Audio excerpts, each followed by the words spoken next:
डम डम डमरू बजवला हो गौरा के सजानवा। डम डम डमरू बजवला हो गौरा के सजानवा।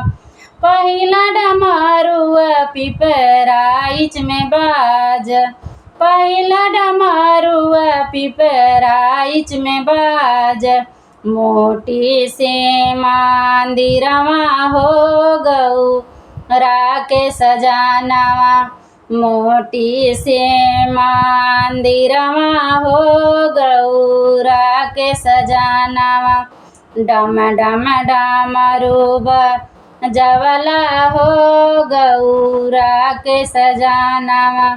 डम डम डमरू बजवला हो गौरा के सजानवा।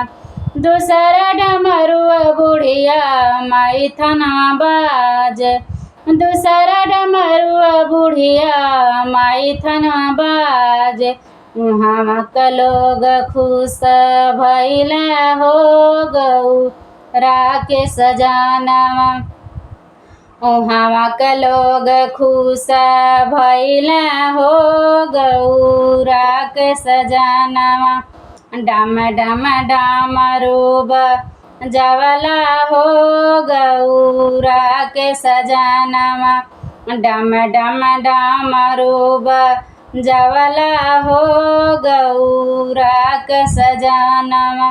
तीसरा डमरुआ तर कुल्हा में बाज, तीसरा डमरुआ तर कुल्हा में बाज।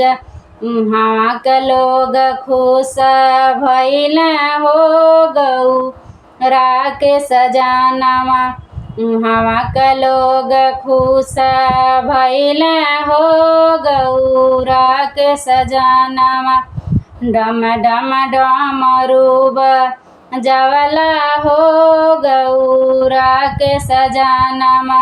डम डम डमरू बजवला हो गौरा के सजानवा।